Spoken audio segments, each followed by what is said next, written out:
I'm in the bus depot. Walk around, make sure everyone knows what you're doing.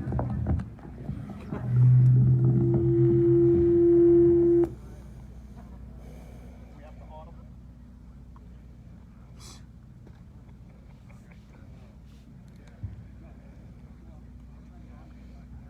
All right, good morning. It's 0700 hours. We'll go ahead and get started. My name's Steve DeBenedette, Deputy Plan Section Chief, Incident Management Team 3. Today is Tuesday, August 25th, and this is your operational briefing for the CZU Lightning incident. As a reminder, please put your phones and radios on a mute setting. Also, due to COVID-19, we ask that you take a seat for the briefing and wear a mask unless you have a speaking role. Please help us stop the spread. Now I'll bring up Jeff Bowes for a situational update. Good morning. Yesterday was a lot of good work done. That's why we have contingency plans. Yesterday, a lot of good work was done. We made progress in a lot of places on the fire. Starting in Branch 1, the fire's backing into the Butano and Loma Mar areas very slowly, taking action there. There are a number of trees coming down in that area as well, so if you're assigned to that area today, please be aware. And then coming around the Pescadero Shoulder, as we're calling it, the fire's hanging up in a bunch of spur roads. We're looking at opportunities to go after that. In Branch 9, they made excellent progress throughout the day. The fire has backed down to the Hall Road, and we're evaluating going into a mop-up and patrol status there. In the South Zone, in Branch 2, they've tied line into Alba. They're looking at additional opportunities for hand and dozer line construction. There's still a few areas that need undivided attention that will be discussed at your individual breakouts, and they were able to pick up 2 slops from the prior shift. Branch 6, they picked up another spot there. They're putting some pieces together, connecting the dots, so to speak, etc. No significant firefighter injuries. I'll emphasize again the fire-weakened trees. We had a large tree come down across Highway 1 today. That's going to stall us out getting up to the North Zone. These trees have been weakened by fires. You've heard it from F-Band for the last couple of days. They're coming down, and they're coming down on a pretty regular basis. Remember that this team has a process. We have developed strategy and tactics to mitigate this incident. There are 4 Type 1 Operations Section Chiefs assigned to this incident. So if you have a concern, come see one of us. Thanks.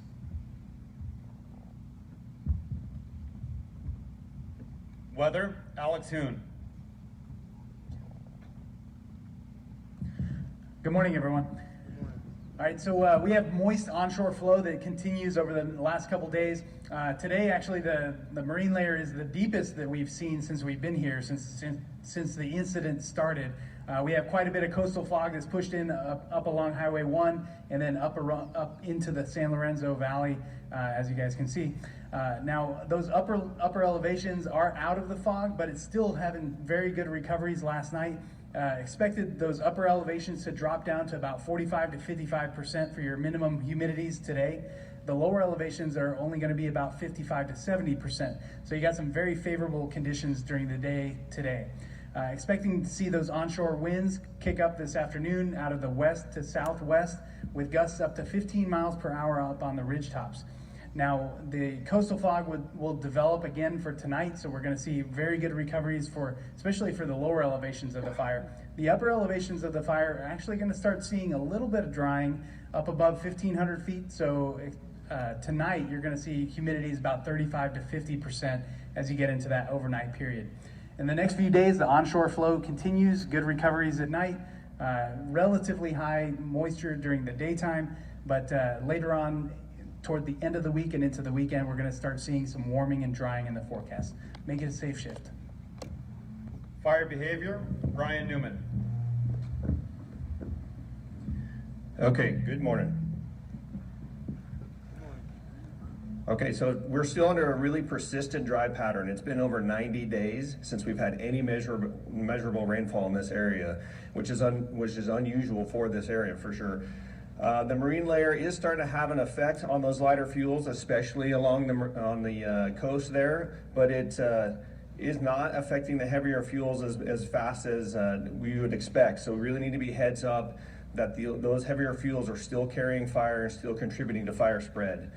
We can expect that marine layer to be over the fire for the entire shift on those lower elevations. But again, remember, those heavier fuels are still slow to react for that moisture coming in.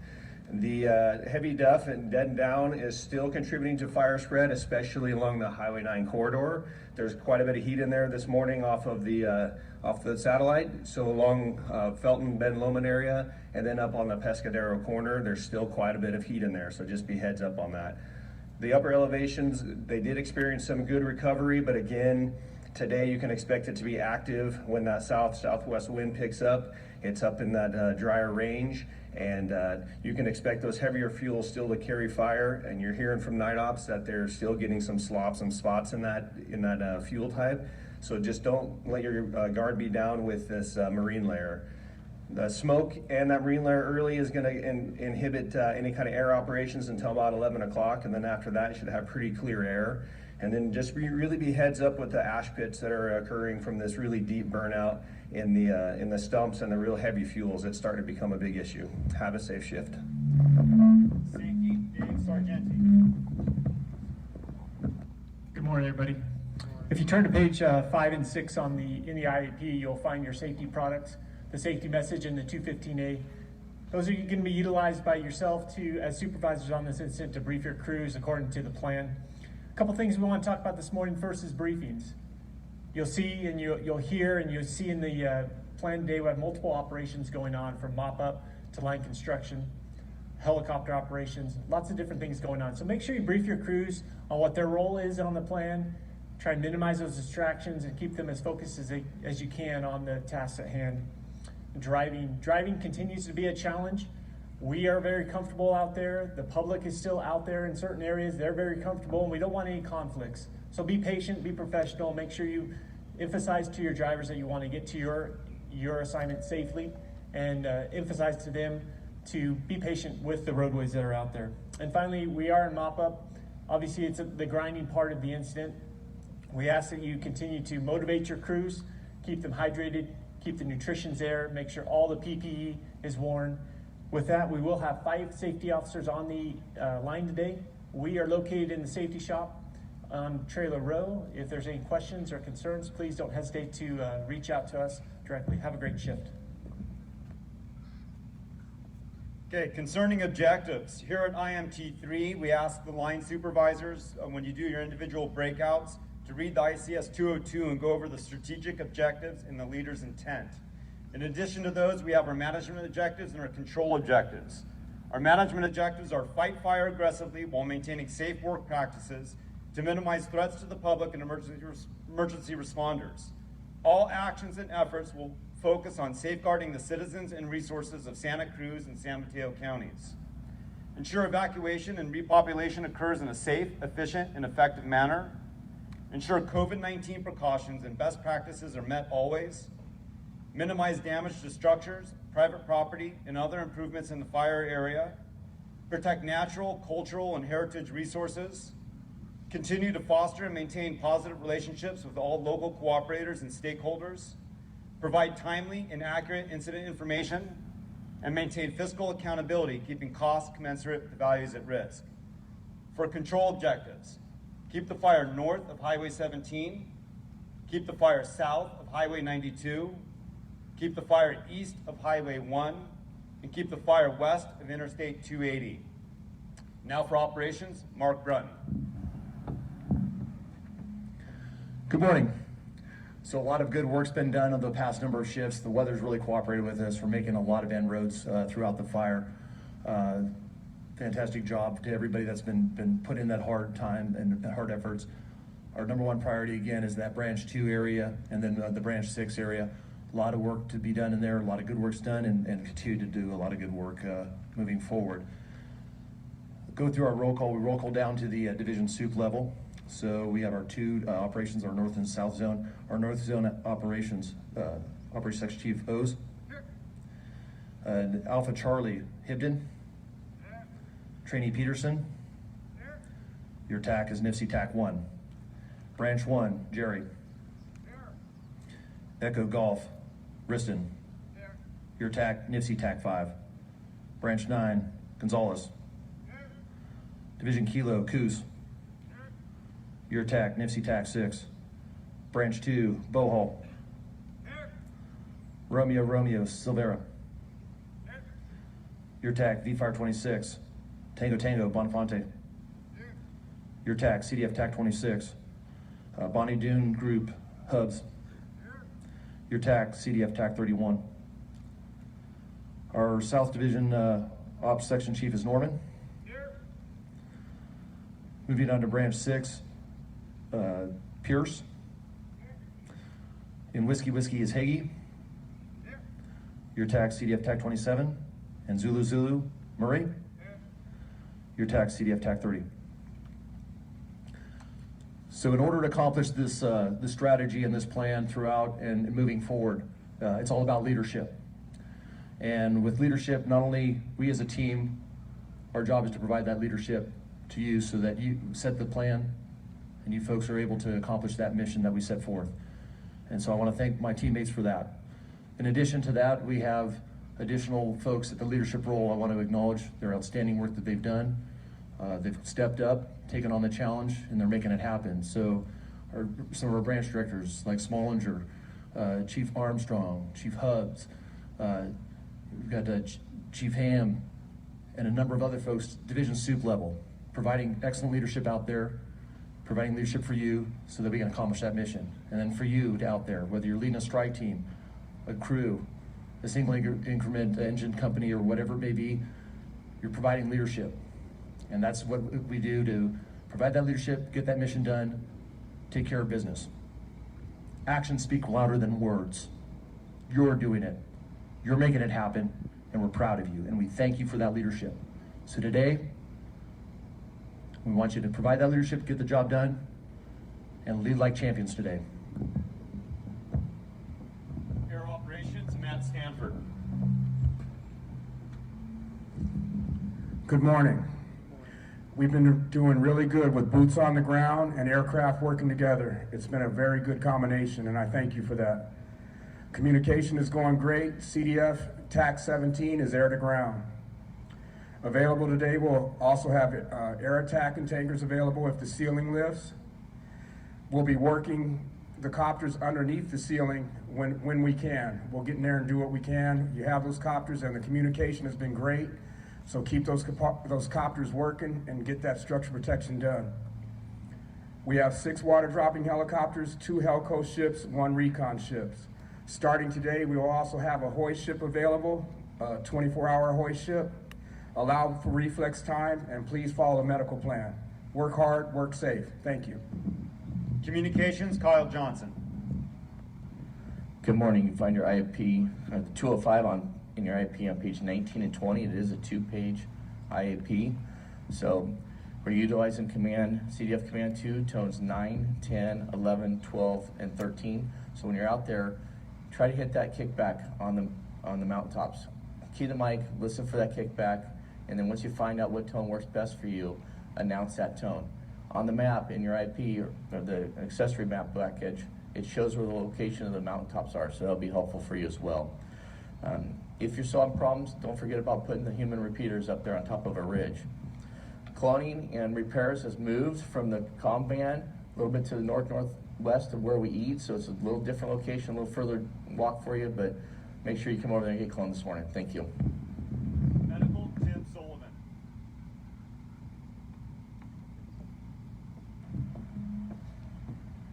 Good morning. If you turn to page 22 in the IAP, you'll find the 206 or the medical plan there. Go ahead and familiarize yourself with the bottom half. On the left is the procedures on how to manage a line incident, and on the right is what we'll need from you to help you out. Behind the stage here is the med tent, or with the CalMat team to help you out with your medical problems or illnesses and supply. And also, finally, if you're a strike team that has an ALS component and you haven't checked into the Med-L trailer, go ahead and do so today. Thanks a lot and have a great shift. Training, Justin Voisin. All right, good morning, everybody. Your training products are located in your IAP on page 25 and 26. Please reference those. If you're a trainee and you haven't registered to the incident yet, Make sure that you do so as soon as possible. That way we can make sure that you get documented credit for this incident. In order to check in, there's two different ways that you can do that. Number one is on page 25 of your IAP, lower left-hand corner, there's a QR code. Scan that. It's going to ask you to take a picture of your qual card and the cover page of your task book, so be prepared to upload those. If you have issues doing that, on page 26 is a trainee registration form. Fill that out and drop it off at my desk. I'm located directly next to check-in. For evaluators, please start your evaluations early, and please be as descriptive as possible in the narrative section of the ICS 225. If you need copies of eval records, ICS 225s, anything like that, come and see me. I got additional copies. And if you have any questions about anything, my cell phone number is at the bottom of page 25. Feel free to give me a call. Thank you. Information, Dan Olson.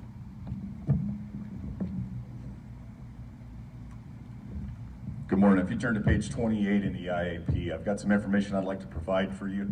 Please use this if you come in contact with members of the community or the media. For acreage, 78,869.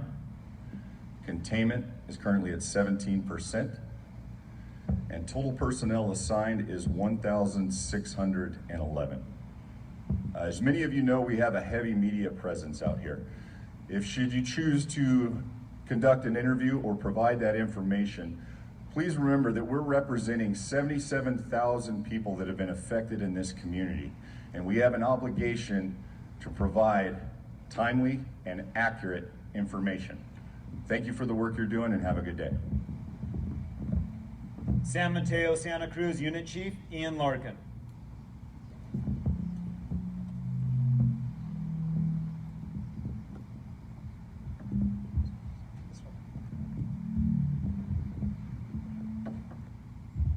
Of course, we have the mic malfunction when I have to talk.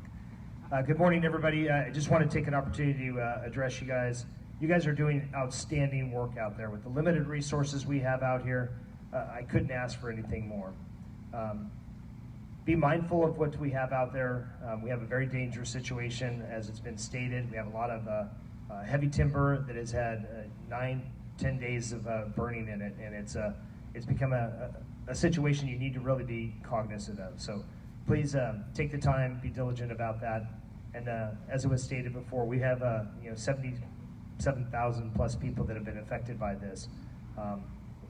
When you're out there, be mindful of the situation that they have as well for those that are still in the area. If you can, take the time to listen to them, but obviously stay on task. Continue to do the good work you're doing. We're in this for the long haul. This isn't something that's just going to go away overnight.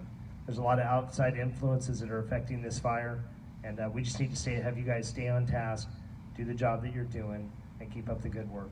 We appreciate it. Thank you.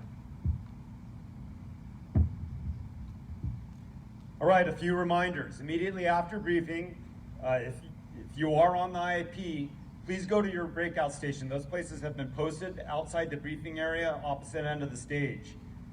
If you're not on the IAP, you're in unassigned resources, exit the briefing area here off to my right and line up by one of these postings for your kind, and we'll get you an assignment. Also, please look at the not checked in lists. If you're on that list, we would like you to check in immediately after briefing and before you get out onto the line. A reminder about our meeting schedule. We will have a cooperators meeting right here at the briefing stage at 1000 hours. Our next planning meeting will be at 1700 hours, again right here at the briefing stage. And our next operational briefing will be right here tomorrow morning at 0700 hours. And now for some comments from our Unified Incident Commander, Billy C. Hi, good morning. On behalf of all the Unified Incident Commanders, I want to say thank you very much for the hard work and diligent effort that's been placed on the ground out there around this big perimeter. Now to dive a little bit into operations. Today, we're going to be working with the California National Guard with persistence overwatch with the MQ-9 and utilizing the ATAC situational awareness tool for mapping and intelligence. We're going to make sure we cover you and see the damage and destruction that's been created out there in this footprint and identify the needs moving forward. Obviously, there's going to be a lot of needs moving forward. This is a marathon, it's not a sprint. We've increased our population here in this base camp, increased the boots on the ground out there on the line, increased the resources. as incidents continue to wind down throughout the state, we're going to continue to increase the numbers here in this base camp and out on the line. There's a lot of work ahead of us. There's a lot of work trying to get 77,000 people back into their homes. So be ambassadors today, work hard, keep that in the back of your mind, and we're all in this for the long haul. So it's going to be one step forward each day. Thank you. All right, that concludes our operational briefing. Have a safe shift.